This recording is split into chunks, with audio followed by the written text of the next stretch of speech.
Na maioria das igrejas cristãs, há uma ênfase muito grande, exagerada, eu diria, na pessoa do diabo e na sua ação nas nossas vidas. Se o casamento vai mal, a culpa é do diabo.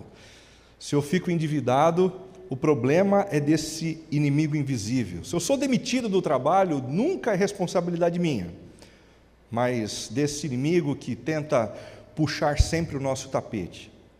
Se os nossos filhos são desobedientes, a culpa também é dele. Se os amigos se afastam da gente, a gente já sabe em quem colocar a culpa. Até se eu engordo, a gente acaba colocando a culpa nessa entidade espiritual. Com essa crítica, não estou minimizando aqui nem a existência e nem o papel desse inimigo que a Bíblia diz que existe e atua, sempre colocando armadilhas na nossa frente. Mas tentando fazer uma crítica para essa tendência de achar que o problema está sempre do lado de fora. A responsabilidade é sempre dos outros. A responsabilidade é sempre uma responsabilidade jogada nas costas dessa entidade espiritual. E em muitos casos, o problema não é esse. Em muitos casos, o impostor somos nós mesmos, a nossa ambição, a nossa falta de disciplina, a nossa vaidade, a nossa inveja, o nosso orgulho, a nossa falta de saúde emocional. E fazer isso não ajuda muito. Jogar do lado de fora, jogar a culpa sempre na pessoa errado, não nos ajuda. Se nós queremos parar de perder para esse nosso inimigo, nós precisamos olhar com humildade para dentro de nós mesmos.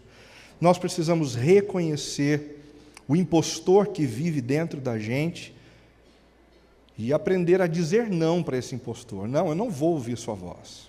Não, eu não vou me render ao que você está tentando me dizer nesses dias. Não vou fazer isso. Nós precisamos aprender a dizer não para esse impostor. Há 2 semanas atrás, a gente começou uma conversa aqui, falando sobre o problema do eu impulsivo. E muitos de nós sofremos com essa coisa da impulsividade. E, em alguma medida, todos nós, vez ou outra, sofremos com isso também, né? Naquele domingo, a gente foi desafiado a aprender a contar com o Senhor. Porque o impulsivo é sempre aquele sujeito que acha que a sua proteção, o seu sustento, o seu prazer, a sua felicidade depende de si mesmo. Então ele se precipita sempre para tentar garantir aquilo que ninguém mais vai fazer por ele. Se a gente colocar a nossa confiança no Senhor e aprender a confiar nele, a gente para de errar tanto e de bater tanto a cabeça por conta da nossa impulsividade. Nós fomos desafiados também a ouvir conselho de gente sábia e fiel. Se a gente for honesto e olhar para trás, a gente vai reconhecer que se a gente tivesse ouvido algumas pessoas mais experientes, mais sábias, que estavam do lado de fora do problema, nós seríamos poupados de muitas coisas desagradáveis. Fomos desafiados também a considerar as consequências das nossas atitudes. A gente vive numa cultura imediatista, e nessa cultura a gente não consegue enxergar um palmo na frente do nosso nariz. O texto bíblico veio para nos dizer o seguinte: olha, pensa um pouquinho mais, tenta enxergar alguns metros à frente, alguns quilômetros à frente, porque pequenos desvios comportamentais agora geram uma diferença enorme lá na frente. É o que acontece, por exemplo, com defeito na produção de um trilho de trem. Também fomos desafiados a abrir mão da vingança e do julgamento, porque a nossa vingança e o nosso julgamento não produzem a justiça de Deus. E, por fim, esperar pela recompensa maior. Todo impulsivo tem uma recompensa imediata. Se eu explodo, eu sinto alívio. Ufa, que bom, explodi, falei o que eu tinha que dizer. Mas a Bíblia veio para nos dizer, nesse domingo aqui, que se a gente esperar um pouquinho mais, a recompensa é melhor, a recompensa é maior. A gente não deve se expor à impulsividade como se ela fosse alguma coisa boa. Domingo passado a gente conversou sobre o eu explosivo e a gente foi um pouquinho além. A gente descobriu que a explosividade não é restrita àqueles que são como verdadeiros lança-chamas, né? Que não tem problema para expressar sua raiva, tem pavio curto e mantêm a temperatura sempre alta, gritam, batem, xingam, mas existem também aqueles explosivos que são como fogo lento, como uma espécie de panela de pressão. Eles não chegam a explodir, mas a sua raiva continua ali, presente na amargura, no criticismo e em tantos outros sentimentos que parecem fazer a mente e o coração da gente ferver. Nós fomos alertados domingo passado de que ter os motivos justos para sentir raiva e ter vontade de explodir não nos dá o direito de extravasar de qualquer forma. Às vezes a gente tem um motivo, mas extravasar de qualquer forma não é inteligente. A gente acaba ferindo quem a gente não gostaria de ferir, a gente acaba afastando quem a gente não gostaria de afastar. Nós também fomos alertados de que toda forma exaltada de extravasar a raiva é uma ofensa contra a santidade de Deus. E eu argumentei com vocês aqui sobre esse aspecto, lembrando de uma expressão chamada de coram deo, uma expressão de João Calvino utilizada no segundo livro das Institutas que ele escreveu.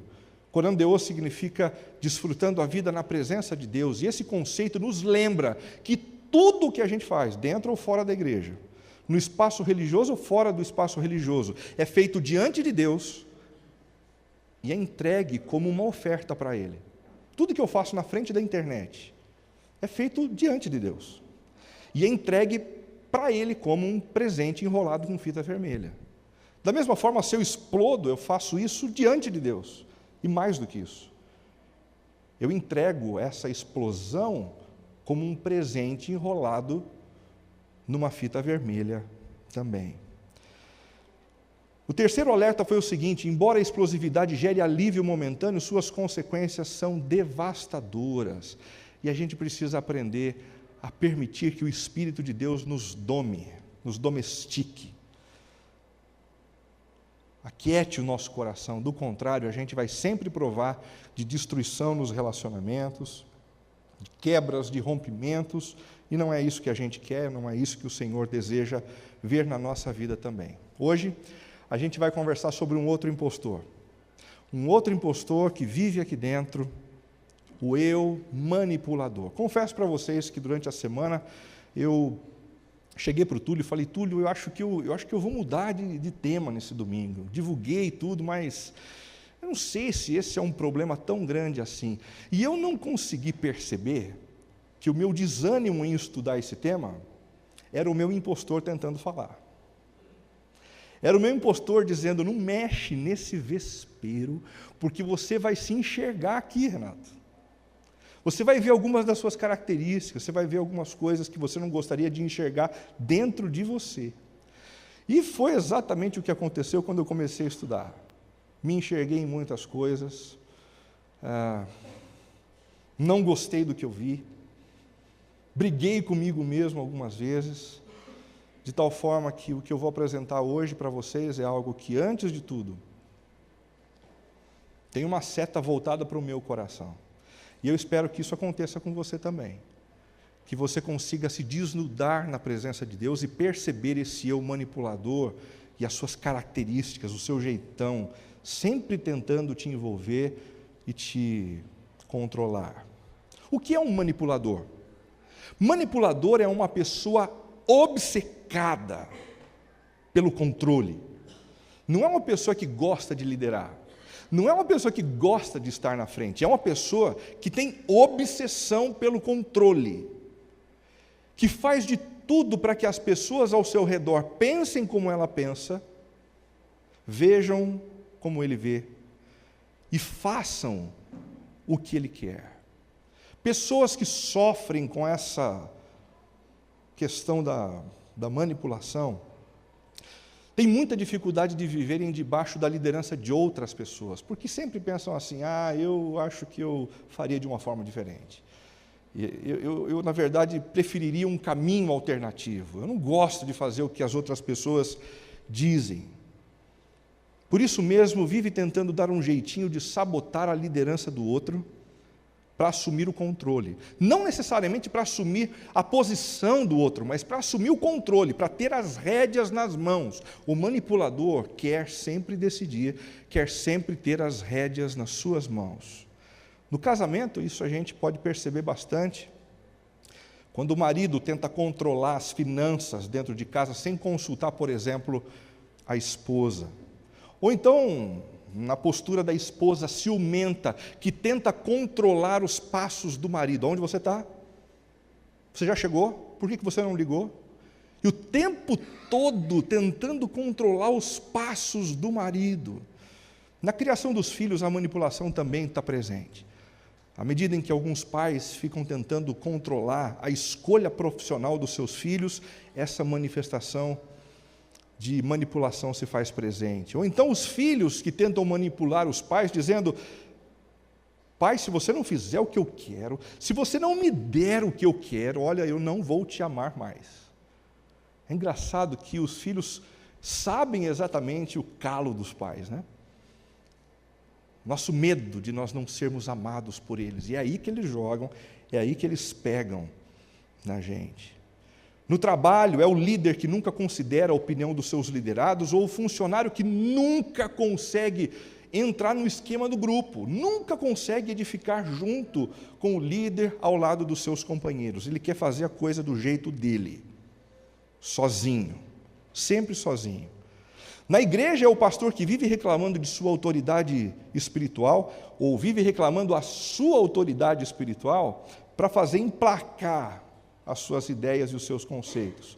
Quando alguém começa a discordar, o pastor logo diz assim: não, espera um pouquinho, Deus acabou de me revelar. Deus está me revelando, espera um pouquinho.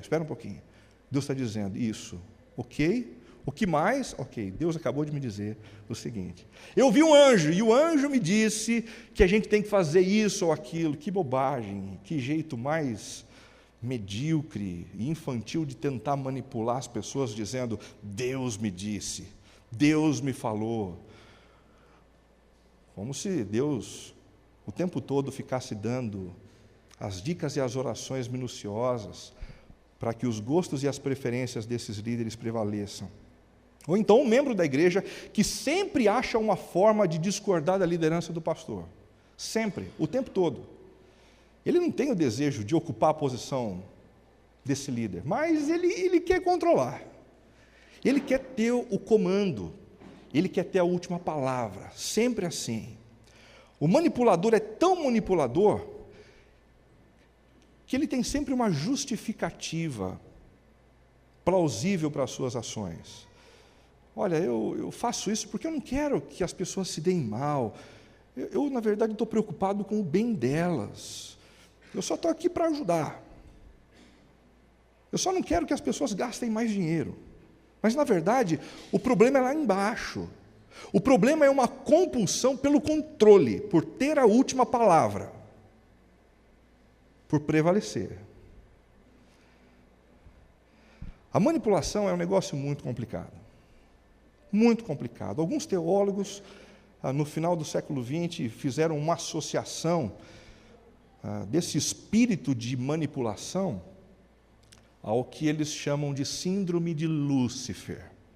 Isso mesmo, o diabo.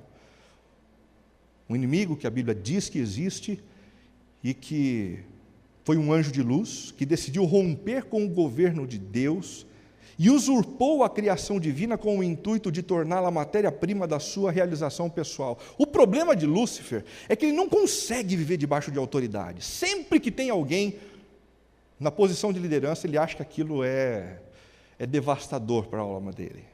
Ele não consegue perceber alguém dizendo isso é certo, isso é errado. Ele quer tomar essas próprias decisões sozinhos. Ele não quer ninguém dizendo vá para a direita, vá para a esquerda. Ele quer assumir sozinho a responsabilidade pelas opções e escolhas que ele faz. Em outras palavras, ele quer ter o próprio reino. E é exatamente por isso que a manipulação é complicada. A manipulação tem um modelo. A manipulação tem um pai. E esse modelo e esse pai não é o Senhor. É o mesmo que rompeu nos céus.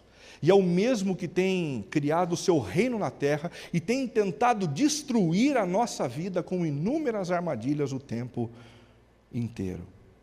O desejo de manipular é uma grande tentação para vários tipos de pessoa. Em primeiro lugar, para pessoas que ocupam posição de liderança. Não é fato? A posição de liderança é uma posição muito suscetível à manipulação. É bom a gente destacar que a liderança em si não é algo ruim. Pelo contrário, quem estabeleceu a liderança foi o Senhor. Assim que o universo foi criado, Deus colocou Adão e Eva como responsáveis pela gestão da sua obra, né? Eles eram como mordomos. A liderança é alguma coisa boa. Deus instituiu homens dentro de casa para serem líderes, os pais para educarem os seus filhos. Deus tem colocado governantes sobre nós, e sempre que a liderança é exercida, e bem exercida, a ordem é garantida. Existe um ar de anarquia rondando o coração de muita gente, principalmente dos jovens, que sempre veem os líderes como uma ameaça, a liderança como uma coisa ruim. Não, o líder e a liderança não são coisas ruins, são coisas importantes para o estabelecimento da vontade dele. O problema é quando esses líderes começam a usar a sua posição para fazer valer os seus interesses pessoais, as suas motivações escusas, que acabam usando as pessoas como matéria-prima da sua realização. Também o desejo de manipular é uma grande tentação para pessoas que estão em muita evidência, debaixo dos holofotes. Músicos, atores, professores, consultores, gente que fala enquanto as outras pessoas escutam. É uma tentação para pessoas que vivem nesse contexto, essa história de manipular os outros, de tentar conduzir a mente das outras pessoas. Para pessoas que estão bem-sucedidas financeiramente, é também um grande problema, uma grande tentação. Por quê? Porque dentro da nossa cultura há um provérbio que diz assim: manda quem pode e obedece quem tem juízo. Manda quem pode e obedece quem tem juízo. Quem tem mais grana acaba mandando. Tem poder. Quem está com a grana na mão, de alguma forma se sente no direito e na responsabilidade de dar sempre a última palavra. A manipulação é também uma grande tentação para pessoas que são bem dotadas intelectualmente, pessoas estudadas, pessoas racionais. Essas pessoas dão um nó em pingo d'água. Quando eles fazem alguma bobagem, alguma besteira, eles imediatamente conseguem mudar a ordem das coisas, de tal forma a transformar os seus erros em virtudes, os seus erros em acertos. Eles dão um nó em pingo d'água. Também para pessoas que possuem um espírito empreendedor. Não existe nenhum tipo de problema com pessoas empreendedoras. Por sinal, essas pessoas fazem a roda do país girar, não é verdade? O problema é quando esses empreendedores passam como verdadeiros tratores por cima das pessoas. O sujeito constrói uma ponte, mas quando ele olha para trás, cheio de braços e pernas do lado de fora e pessoas enterradas debaixo do asfalto. Não é assim que a gente deve fazer. Não é assim que a gente precisa empreender. E por último, para pessoas emocionalmente fragilizadas. Para pessoas emocionalmente fragilizadas, presta atenção numa coisa.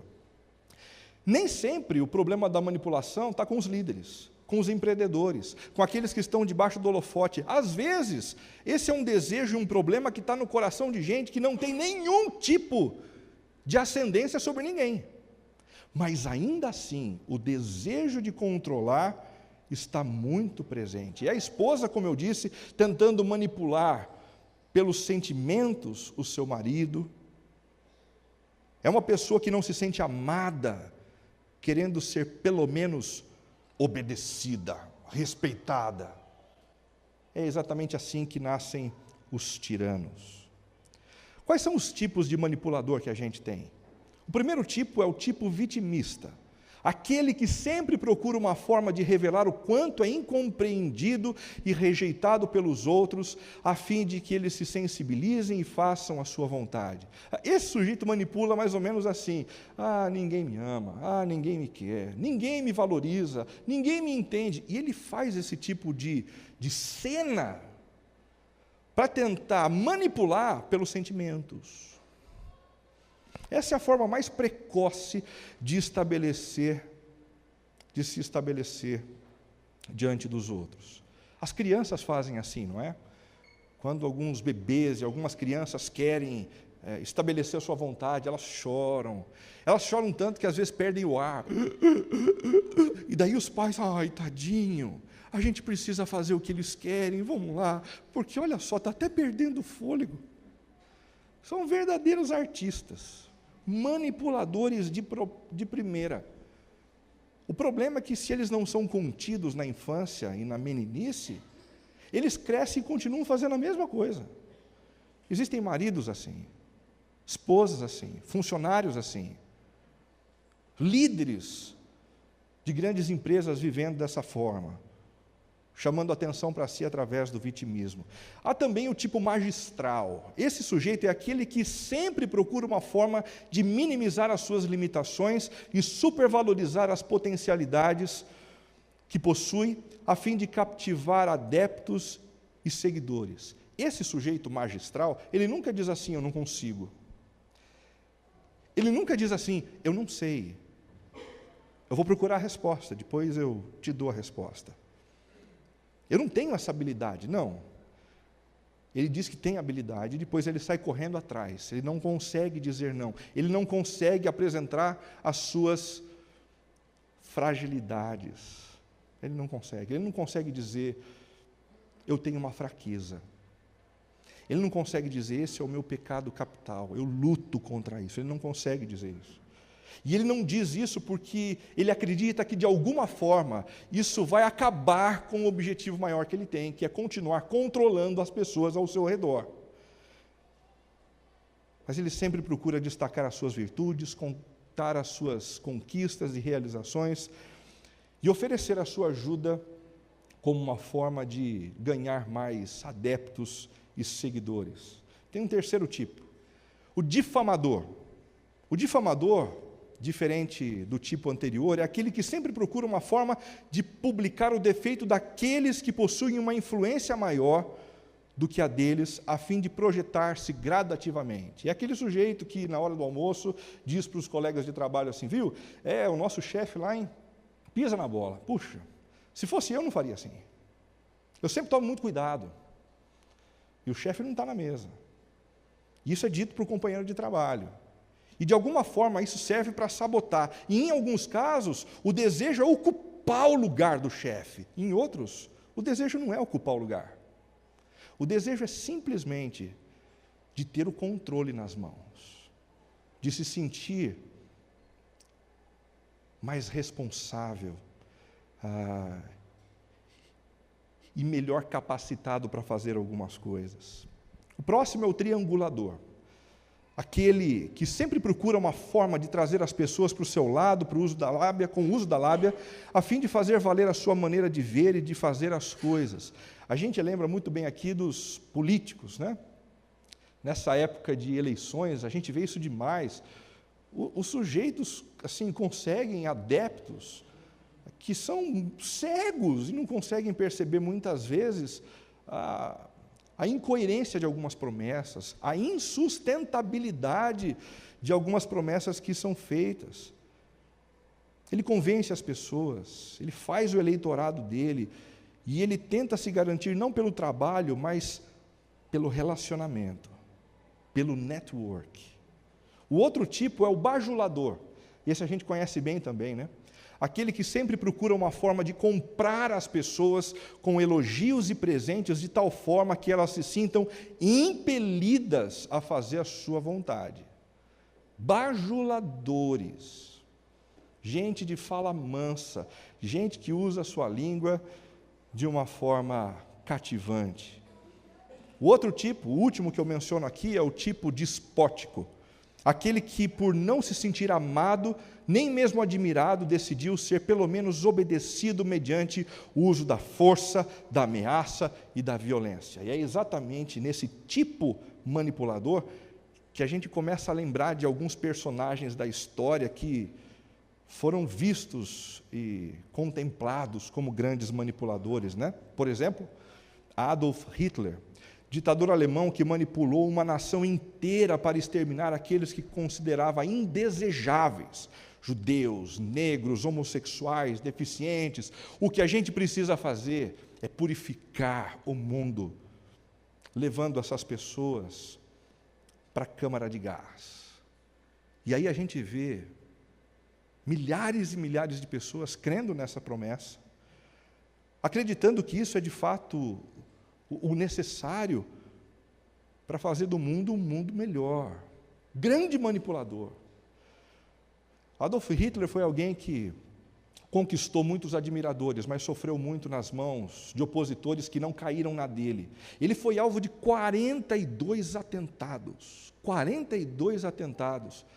Até que finalmente ele foi morto por alguns algozes. Saddam Hussein, ditador iraquiano que usou de muita força para manter-se no poder, sendo responsável pela morte de 148 pessoas em 1984. A bem da verdade, os americanos queriam prendê-lo e julgá-lo pelo porte de algumas armas químicas, mas não acharam nada e então tiveram que culpá-lo por algo que ele fez em 84, e não foi algo menos importante, menos significativo. 148 pessoas mortas de maneira cruel por esse manipulador.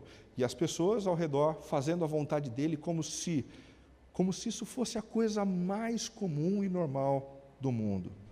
Por fim, Joseph Stalin, líder da União Soviética, responsável por uma repressão extremista, principalmente durante o Terror Vermelho. O número de mortes reputadas a ele durante todo o período do seu governo, incluindo inclusive pessoas que se mataram diante dessa pressão exercida por ele, é superior a 250 milhões de pessoas.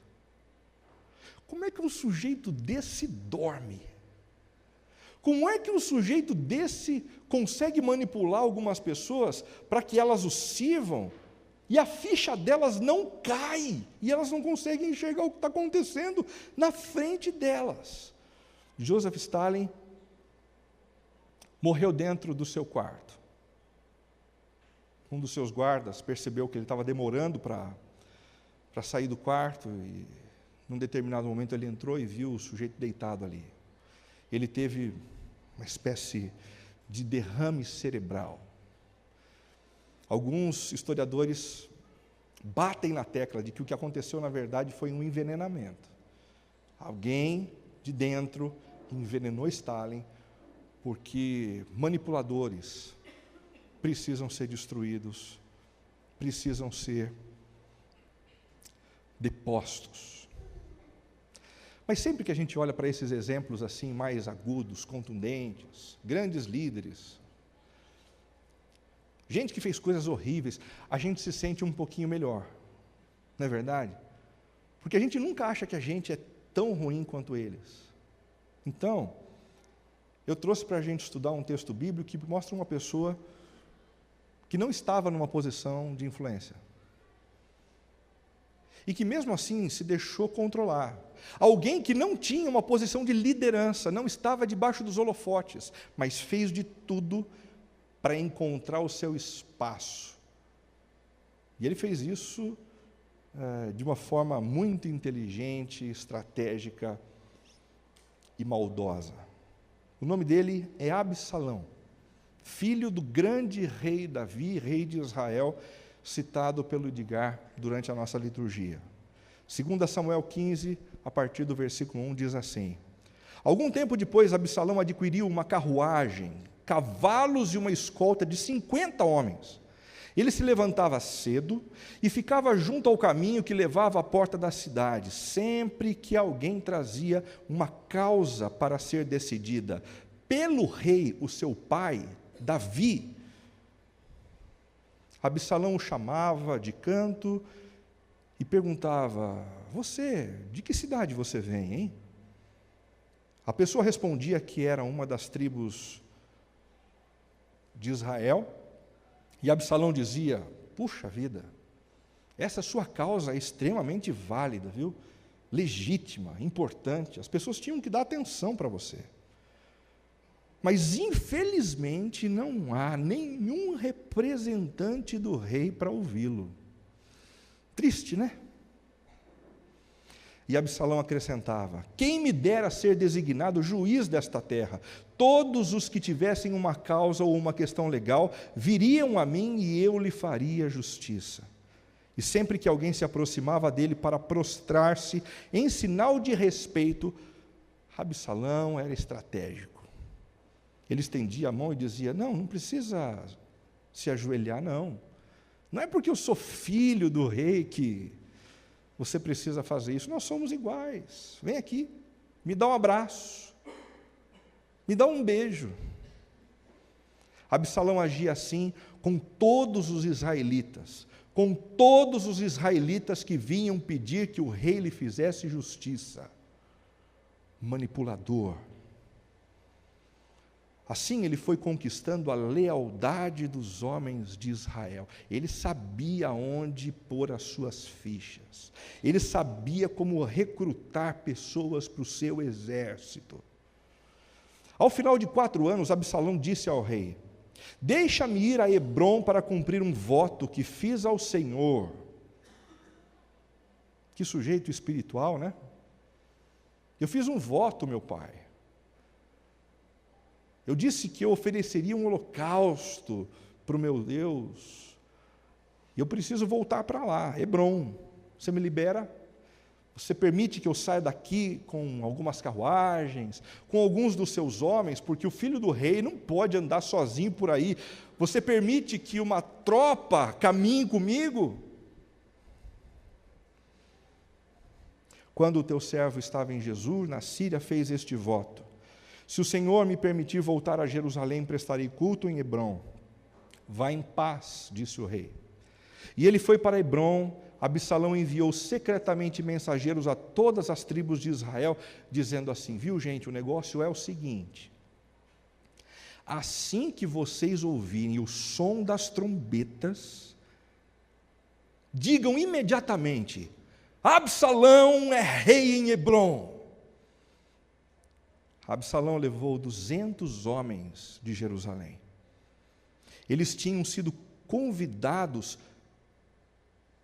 partiram com a liberdade e autorização do rei, mas eles nem suspeitavam do que estavam acontecendo. Massa de manobra nas mãos de um impostor manipulador.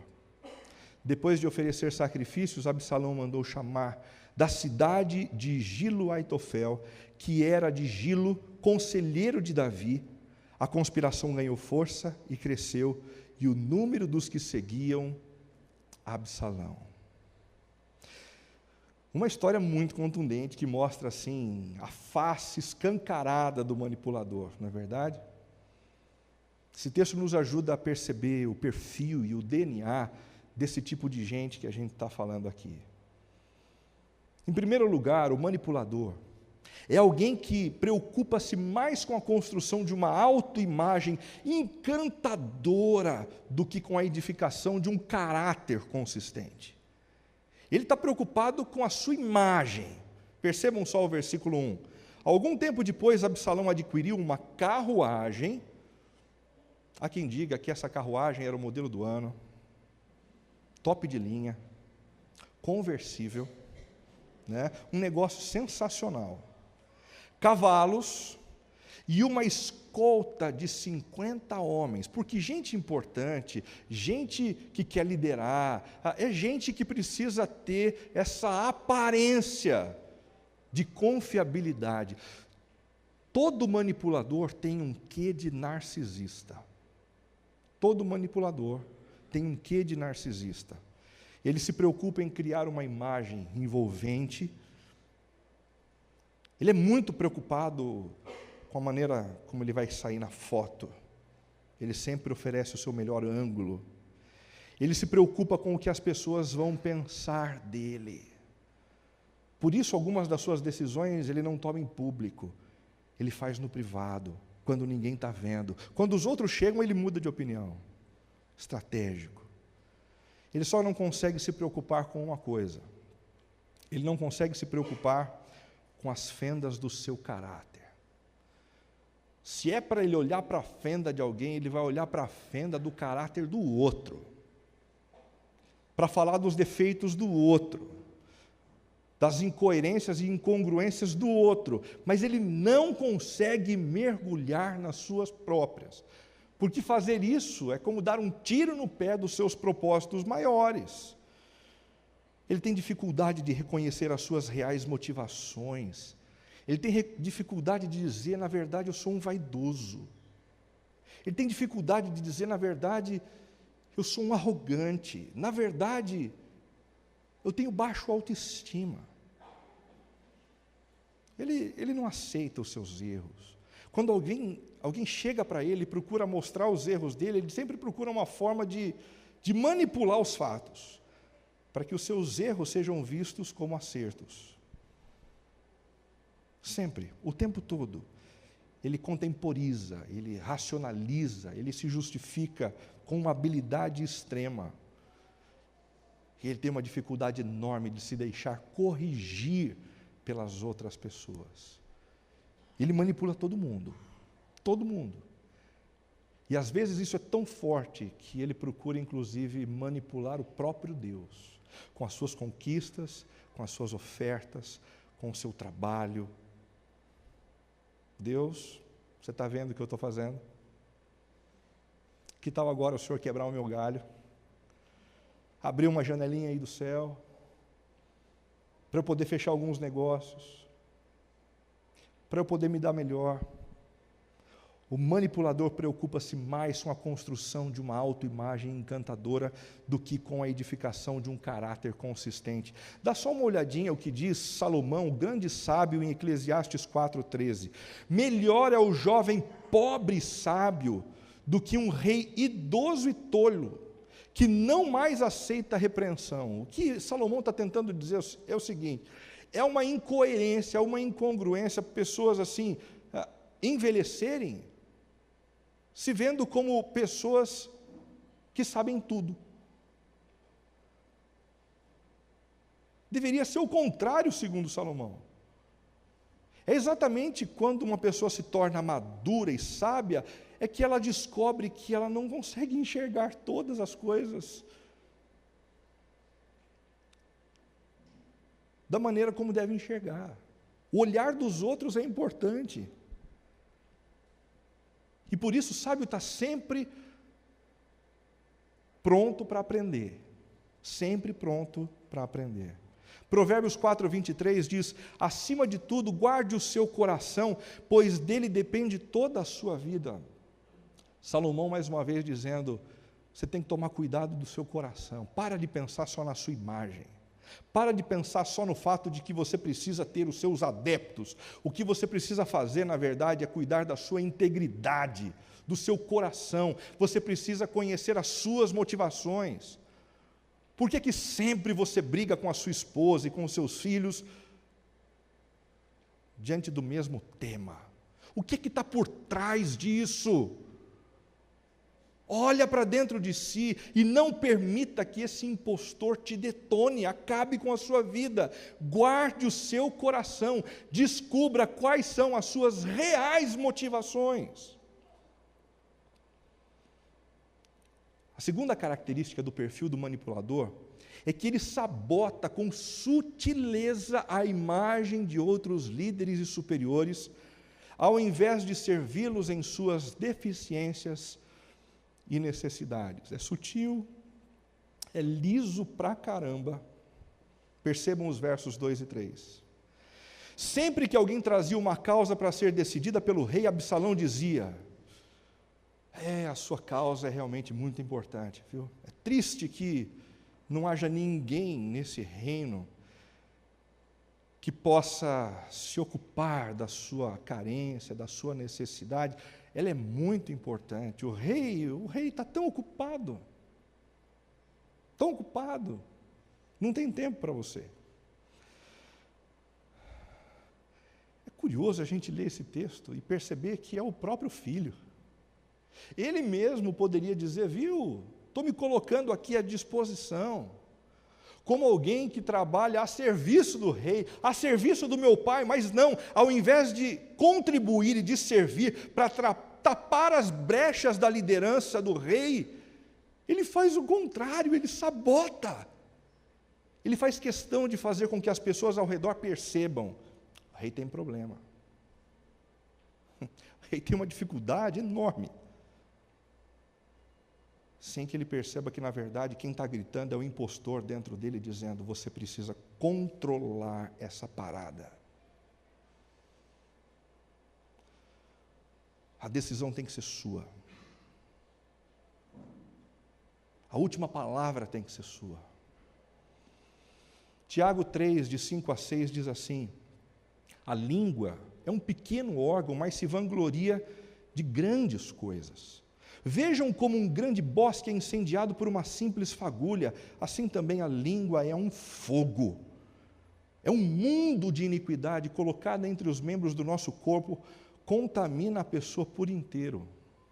Contamina quem por inteiro? O manipulador. Ele nunca acha que ele está causando mal para si, mas na verdade é o que ele está fazendo. E por quê? Porque quem tenta se tornar o centro do universo, concorre com aquele que de fato é o centro do universo. Esse é o problema do manipulador. Ele não percebe isso. Ele não percebe isso. Ele está tentando ocupar o lugar que não é dele. Assim incendeia todo o curso de sua vida, sendo ela mesma incendiada pelo inferno. Hebreus 13, de 7 a 17, fala a respeito de um contexto onde pessoas tentam sabotar a liderança dentro de uma comunidade cristã. Percebam? Lembrem-se dos seus líderes, que lhes falaram a palavra de Deus, gente que estudou a Bíblia com vocês, gente que levou vocês à fé. Observem bem o resultado da vida que tiveram e imitem a sua fé. No versículo 17 ele vai além, dizendo assim, obedeçam os seus líderes. Obedeçam os seus líderes e submetam-se à autoridade deles. Eles cuidam de vocês como quem deve prestar contas. Obedeçam-lhes para que o trabalho deles seja uma alegria e não um peso, pois isso não seria proveitoso para vocês. Renato, mas você não sabe a igreja que eu frequento.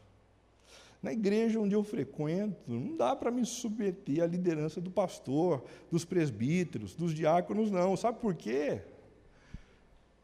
Porque eles não cuidam de ninguém. Então mude de igreja.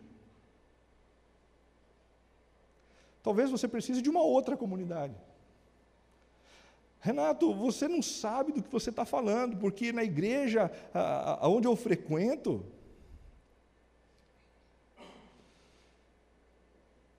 eles são manipuladores. Então mude de igreja. Mas se você vive mudando de igreja, e sempre o problema está com os seus líderes, talvez o problema não esteja com eles, mas com a sua dificuldade de se deixar submeter. Isso acontece no contexto da comunidade.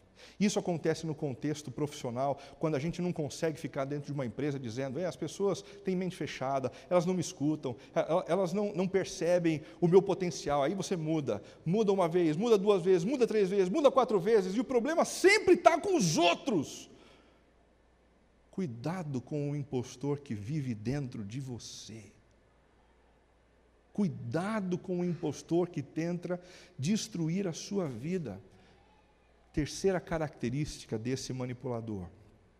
Ele costuma pintar um cenário no qual é imprescindível. Ele é imprescindível. Se não fosse ele, com o intuito de fazer o quê? emplacar as suas segundas intenções. Versículo 4 diz assim: e Absalão acrescentava: quem me dera ser designado juiz dessa terra? Todos os que tivessem uma causa ou uma questão legal viriam a mim, e eu lhes faria justiça. Está dando para perceber a propaganda eleitoral gratuita na porta da cidade? Eu resolveria o problema de todo mundo. Eu ouviria todo mundo. Ah, é? Como? Que promessa vazia. Que promessa insustentável, mas não importa. Porque o interesse aqui não é o interesse de servir o outro, mas de angariar adeptos para si, o de pintar a si mesmo como se fosse um verdadeiro Messias, insubstituível e imprescindível. Isso me fez lembrar de uma história que aconteceu em Atos, capítulo 14, uma história muito interessante. O apóstolo Paulo e Barnabé estavam numa viagem missionária, anunciando o evangelho de Jesus, e quando eles chegam na cidade de Listra, eles veem um homem paralítico dos pés.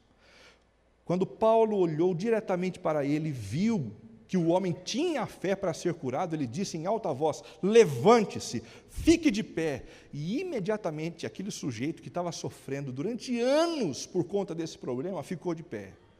E as pessoas ficaram eufóricas, dizendo: o que está acontecendo aqui? Os mesmos milagres que foram feitos por Jesus, agora estão sendo reproduzidos pelos apóstolos, depois da morte do mestre deles. Que coisa excepcional! Ao ver que Paulo fizera, a multidão começou a gritar em língua licaônica. Agora a gente sabe o que está acontecendo. Os deuses desceram até nós em forma humana. A Barnabé chamaram Zeus e a Paulo Hermes, porque era ele quem trazia sempre a palavra. Está dando para perceber que cenário tentador. Paulo e Barnabé fazem um milagre, o sujeito não andava, passou a andar, de repente todo mundo se levanta, começa a aplaudir. E mais, a sequência do texto diz que o sacerdote de Zeus, que morava na cidade, decidiu oferecer alguns sacrifícios aos pés deles. Que moral, que fama, que popularidade! Como eles foram tentados nesse momento a aceitar aquilo tudo, aquela glória que não era deles, como se fosse deles. Mas ouvindo isso, os apóstolos, Barnabé e Paulo, rasgaram as suas roupas e se auto-envergonharam assim, na frente da multidão. Correram para o meio da multidão e disseram: homens, o que é que vocês estão fazendo? Nós também somos humanos como vocês. O poder não está em nós. Nós não somos deuses, nós somos iguais.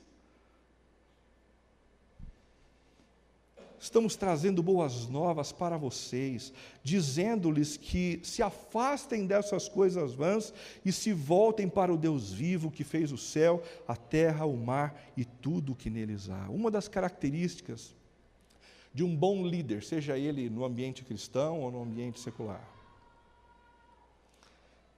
é que ele sempre procura deixar a glória a quem de direito, o Senhor, em todos os momentos. A glória não é minha. Se deu certo é porque Deus foi bondoso comigo, é porque Deus me deu saúde, é porque Deus tem feito coisas maravilhosas. E isso não é jargão que a gente usa por aí como uma espécie de evangeliquez para tentar impressionar as pessoas que são evangélicas do lado, não. É uma exposição de coração com a consciência de que se não fosse o Senhor, nós não conseguiríamos chegar aonde nós chegamos. A glória do Senhor. Em quarto lugar, como perfil do manipulador, ele faz uso de palavras bajuladoras, simulando um amor sincero. Ele simula, visando recrutar mais discípulos para si. Versículos 5 e 6, e sempre que alguém se aproximava dele para prostrar-se em sinal de respeito, epa, pera um pouquinho, você não precisa se ajoelhar, não. Não é porque eu sou filho do rei, calma, vem aqui, me dá um abraço. Viu? Me dá um beijo. Somos amigos. E assim, ele foi conquistando a lealdade da população. Assim ele foi recrutando os seus, com fala mansa, com bajulação. Romanos 16, 17 e 18 é uma pancada contra esse tipo de gente que se comporta assim.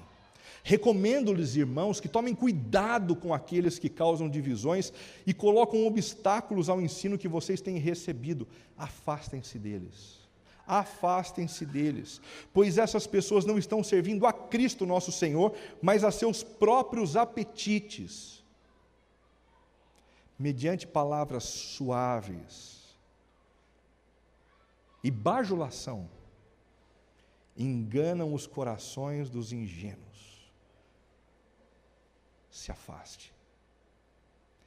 afaste de bajuladores. Porque o interesse não está em você.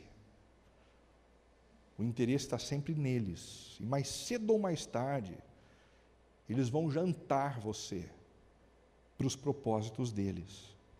Provérbios 29, 5 e 6 diz: quem adula o seu próximo, está armando uma rede para os pés dele.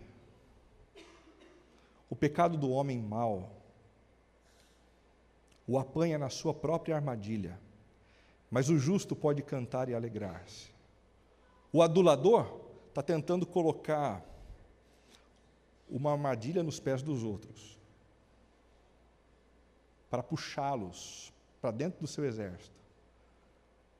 Mas Salomão diz, ele só não percebe uma coisa: mais cedo ou mais tarde ele vai cair na mesma armadilha. Mais cedo ou mais tarde ele vai ouvir um bajulador, e ele vai acreditar.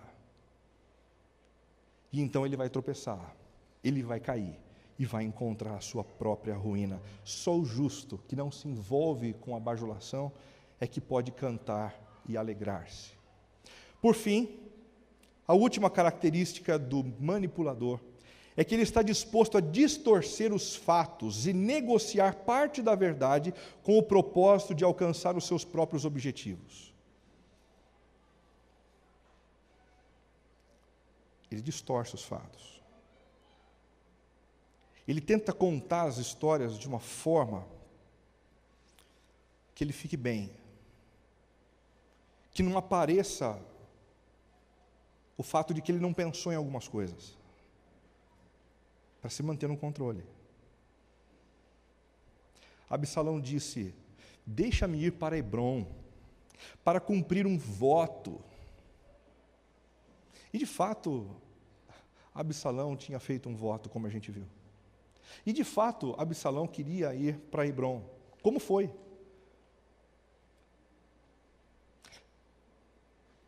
Mas a intenção dele não era sacrificar ao Senhor. A intenção dele era levantar um motim contra a liderança do próprio pai.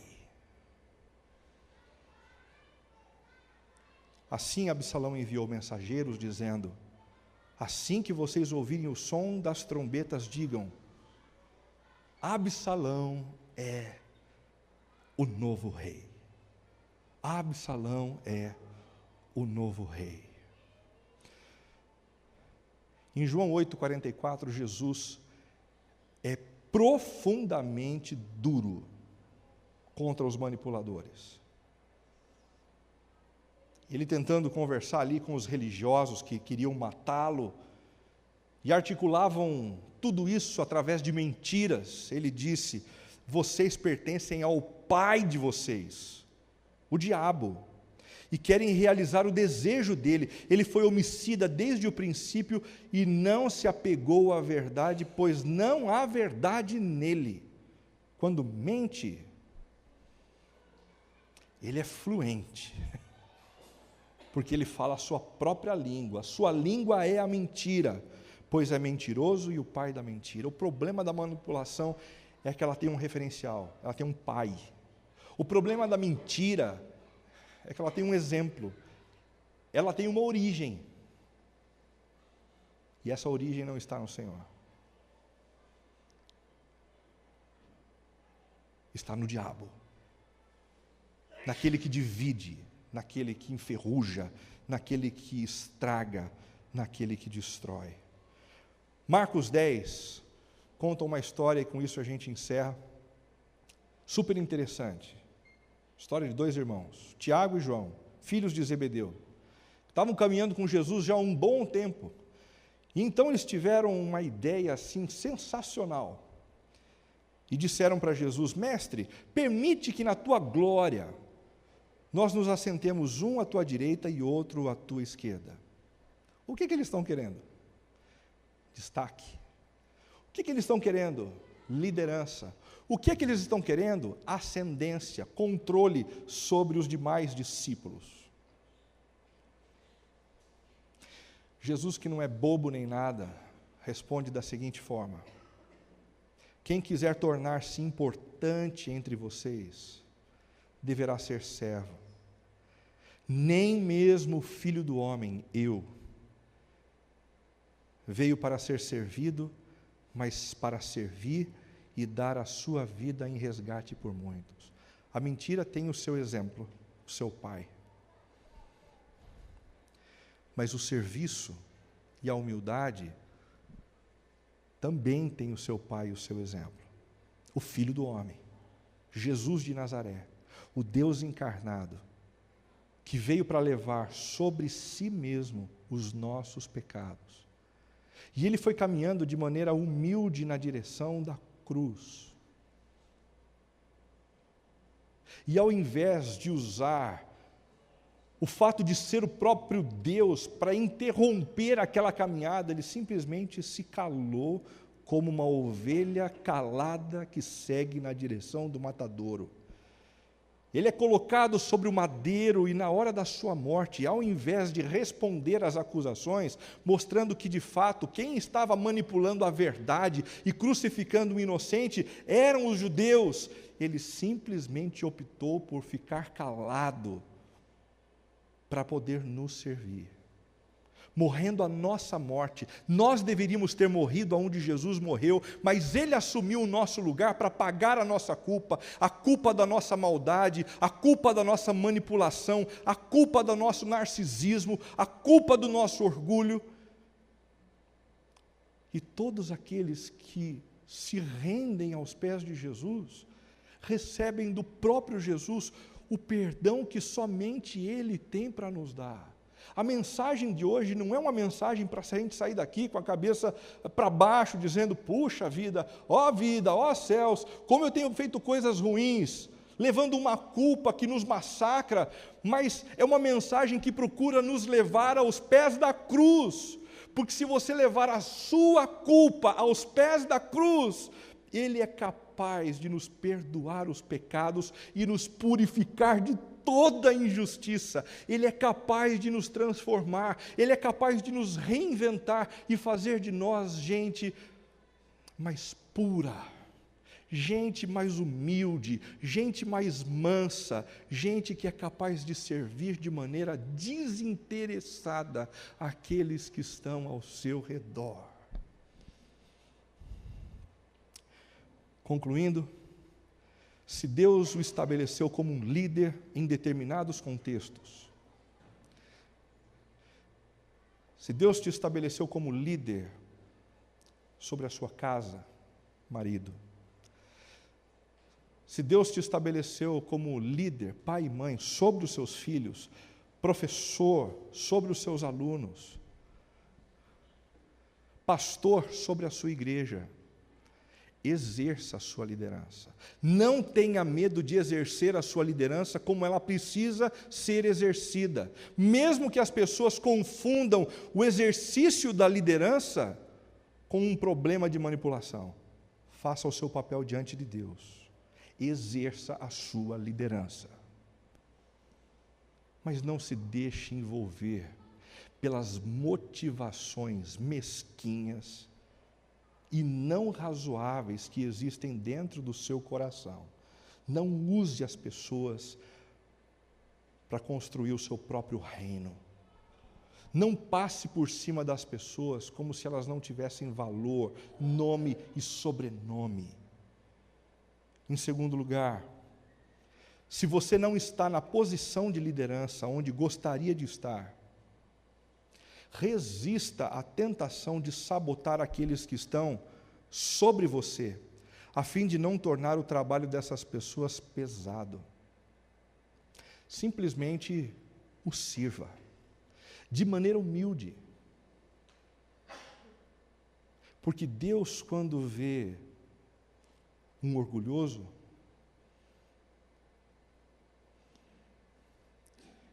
Ele não se anima. Mas quando Ele vê alguém humilde e que é capaz de servir, Ele levanta a sua cabeça, Ele se alegra, Ele vê com distinção. Em terceiro e último lugar, se você tem manipulado pessoas ao seu redor em função da sua insegurança, dos seus ciúmes, da sua inveja, ou simplesmente pela necessidade de estar sempre no controle, reconheça a sua ambição diabólica. O pai desse desejo não é o Senhor. E arrependa-se diante de Deus. Arrependa-se diante de Deus. Que tal a gente fechar os nossos olhos e ter um tempo de introspecção, para a gente avaliar o nosso coração, os rumos da nossa vida. Não seja tentado a manipular esse momento dizendo: essa história não é comigo. Não ouça a voz do impostor dentro de você nesse momento. Mergulhe nas fendas do seu próprio caráter. E peça que o Senhor o transforme de dentro para fora, fazendo de você gradativamente uma pessoa melhor, que vive e se comporta para revelar única e exclusivamente a honra e a glória do seu Senhor.